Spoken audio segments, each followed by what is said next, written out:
Chapter 2 Screaming Ponies. The Pony Pals went into Pam's house to hide from the dire wolves lurking outdoors and to make posters about the cat. Pam put big pieces of paper, pencils, and magic spell books on the kitchen table. As Anna drew a picture of the demonic cat, she thought about her pony pals.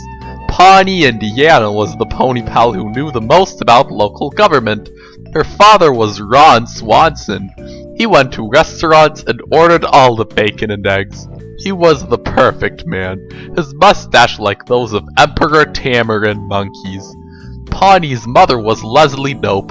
She had always been a loving parent, and she established many beautiful parks within the town limits of her daughter. But she ran off with Joe Biden when Pawnee was 4 years old. After that, Pawnee's father took a hard look at his life. He hated what he saw. He ran away, lived in tents, rode elephants, and hid behind bushes to watch his ex-wife fool around with the vice president. Pawnee was heartbroken. She spent the next few years living with her uncles, Greg Daniels and Michael Schur. When she turned 10, she had a mental breakdown when she realized she was simultaneously a human girl and an entire town with a population of 79,218. That's when she came to Wiggins to stay with her grandmother and try to forget about the inherent contradictions of her being. The large town thought she'd be bored living in a much smaller town, but then she met Anna and Pam and became a pony pal. Pawnee told Anna that she had more adventures being a pony pal than she did during the Pawnee Bread Factory fire of 1922. Anna and Pam Crandall lived in squalor all their lives. Of all the pony pals, Pam knew the most about gambling and casino heists. Pam's mother was a disgraced railroad tycoon, and the Crandalls had lots of jars of formaldehyde and everyone was afraid to ask them why. Pam rode a pony like a motherfucking maestro of equine flesh. Pam is to pony as Mozart is to piano. Only better! Anna and Pam met in kindergarten when Anna showed Pam a drawing she made of Guernica. Anna is dyslexic, so reading and writing are difficult for her. She is so goddamn dyslexic that the tense of this book changes when her dyslexia is being discussed. Anna held up the drawing she'd made of the black cat. "That's perfect," said Pawnee with vicious sarcasm. "You'll never make it as an artist, Anna," said Pam. "Thanks," said Anna. "You write the words and I'll draw a cat for the next poster." She refused to let her friends see her cry. Pam printed the words on the first poster. Lost was an overrated TV show with an unsatisfying ending. Found on Main Street, a black male cat. He is fucking evil and likes ponies. Call our friend to make fun of her drawing. 555-3714. Killing innocent whales with heat vision. 555 phone numbers are the speed bumps of fiction. There you are, driving your metaphorical reading car, or your word wheels as you call the car when you're feeling particularly synecdochic, accelerating along Alliteration Avenue. But don't get too comfy in the driver's seat of that least 94 Kia, pal, because you're about to get forcefully unimmersed from your literary experience by that patently fake phone number. Bam! Hope you didn't get belletristic whiplash when your all-terrain allegory lurched over those 3 5s. You wanted to be engaged with the flow of the narrative? Too fucking bad, chump. The engagement's off. The groom ran off with his manicurist and left you holding the ring. The same kind of ring that you'd get if you tried calling a 555 number, i.e. none. Soon the 3 posters were finished. "Let's ride to the town and hit up the speakeasy," said Anna. The girls went out to the paddock. Anna knew her brain would collapse in on itself if she had to see the cute cat again. But the cat wasn't dreaming its unspeakable dreams next to Acorn anymore. "I wonder where he went," Pawnee drunkenly slurred. She had a serious problem. "Maybe he was just visiting and now he's returned to his netherworldly dimension of eternal pain," Pam said hopefully. Anna pointed to Acorn's back. "There he is," she giggled over the sound of Acorn's screams. "Where?" asked Pawnee. Then she giggled too. The cat was sitting on Acorn's back. "He's the same color as Acorn's mane," said Pam. "Black as Satan's heart and twice as evil." Anna lifted the cat off Acorn. Kitty, the knowledge that such a thing as you can exist makes me feel like Daedalus trapped in my own ghoulish labyrinth, slowly starving to death. I hope that you get hit by a car. Let's put him in the animal clinic kennel while we're gone, said Pam. It's sad that our lives are so empty that we need to fabricate these little bullshit animal adventures to keep ourselves from constantly contemplating death. The guy on the airplane is smug because nobody can tell that his socks don't match. On the cat, draw whatever hat you think is funniest here. On the horse, not a bridle, actually kinky bondage gear. And the cat, supposed to have white paws, as stated multiple times in the text. It clearly has black paws in this picture and all others in this book. Is it a simple continuity error, or a subtle hidden clue to a multinational conspiracy? Probably both! The horse's drawing has a brilliant use of chiaroscuro shading, will be used as an example in art history textbooks for years to come. Pam took the cat from Anna and carried him to the animal clinic. Acorn thanked God that he'd be rid of the cat for a while, but God did not listen. For when you are a pony like Acorn, you must be your own god, an eternal slave to an egocentric spiral of self-worship. The Pony Pals rode on Riddle Road, which was home to the town Sphinx. After besting it in a furious battle of wit, they reached the post office. Anna ran in and pinned the poster to the back of the sturdiest mail carrier she could find.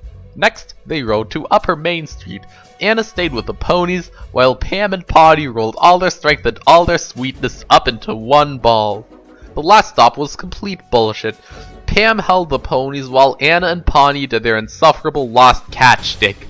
Fuck. Why does Jean Betancourt waste the few remaining years of her life on these stories? What does she whisper to herself at night to justify her existence? And does the night listen? I'm going to buy the cat a toy, Anna told Pony. Maybe tempting the cat's playful spirit is the key to banishing the twisted energies crackling within its veins. Sure, said Pony, in the manner of a widow who has nothing left to lose, not even her sanity. Anna led the way to the pet section of the store. There were 5 different kinds of toys for cats. This is a distractingly specific and completely fucking pointless detail that contributes nothing to the story. This one is the least irradiated, said Anna. She held it up. A red plastic ball and yellow feather, blah blah blah blah blah. Holy fuck! Why is this toy being described so meticulously? Are we really expected to muster any fucks to give? He'll have fun with this, Pony croaked moistly. The girls rode back to the Crandalls. Needs an apostrophe. Crandalls. Get your shit together, Betancourt. Anna went to the kennel room to see the cat. She held the toy above his head. He reached up with 2 paws to cast a particularly noxious spell. When the bell rang, he jumped back. Then he tried to communicate with Anna with his unfathomable eyes that he would immolate her in sulphurous flames if she startled him in this fashion again. Anna was oblivious. She thought this creature to be merely a rank-and-file minion of Hades. This underestimation would eventually prove fatal, and worse. Later on, at the end of it all, Anna would think back on this moment, how innocent they had all been, especially Pony, dear sweet Pony. She deserved the least of all. Anna would think at that abstract future moment, when Anna, Pam, and the whole world were poised on the edge of... Then again, perhaps Pony deserved it more than any of them. There were 6 other animals in the clinic. Brandy, the German soldier of the Great War, was sound asleep. He had a big bandage around his belly. He looked so peaceful curled up around his gummy musket and clutching his Luger like that, Anna whispered to himself. The little spike on his pickle helmet is adorable. Oh, look at that diamond-shaped sunburst on the cord of his strap. That means he's an Oberstleutnant. Good for him. Anna lifted the cat out of his kennel and carried him outside. Acorn was reciting the name of the old gods in order of least to most tentacled near the clinic. When he saw the cat, he whinnied maliciously. The cat leaped from Anna's arms and ran over to Acorn. God averted his eyes, knowing what was soon to come. The cat stayed in the paddock with the ponies while the girls went in for dinner. The moment Anna's back was turned, Acorn trampled the cat like nobody's business. Acorn had already killed the cat once, and was ready to do it as many more times as it took. Maybe this cat had 9 lives, maybe 9 million, but the acorn was patient. The cat couldn't keep coming back forever. It's fun to have a cat, thought Anna. Acorn hopscotched all over that fucker. He was like a steamroller whose drum had just been reforged into 4 glorious hooves, and who hated cats more than Nikola Tesla hated the voltage leeches that lived in the pond outside his crystal electro mansion. After nearly a minute of trituration, Acorn looked proudly at the pulverized kitty kernels beneath his hooves. Crushing an enemy had rarely been so satisfying to him. Acorn felt as smug as the aforementioned voltage leeches did on the day in 1928 when they inevitably rose up, killed Tesla, crawled into his skull, and began controlling his body via electric shocks to his dead brain. That's right, for the last 15 years of his life, Nikola Tesla was actually just a colony of leeches that piloted his body as if it were a fleshy mecha from a weird Japanese anime. Pigeons and leeches, Jane. When you get right down to it, that's all we really are. Pigeons and leeches. But anyway, that whole aside just now was really dumb. Back to Acorn. Before the cat's blood had even congealed on his forelegs, Acorn saw what he knew he would. A black cat with white paws prancing towards him along the fence of the paddock. "It will take more than that to kill me, Acorn," hissed the cat in the tongue of the beast. "Fuck you," snarled Acorn. "Do you know why I'm here?" the cat asked while shitting disdainfully. Acorn was silent. "Then allow me to enlighten you." The inky archfiend jumped onto Acorn's back and began to whisper his spiraling susurrations into the pony's ear. Suddenly, Anna woke up. She and her cronies were having a sleepover at her barn or the animal hospital or something. That's what happened in those boring as all fuck paragraphs up there that I pasted over. What the ever-loving fuck woke me up? Anna wondered. She heard pounding hooves and screeching ponies. She jumped out of the sliced-open tauntaun carcass in which she slept. "Pam! Pawnee!" Anna shouted. "Wake up! Something's wrong in the paddock! Shit just got real!"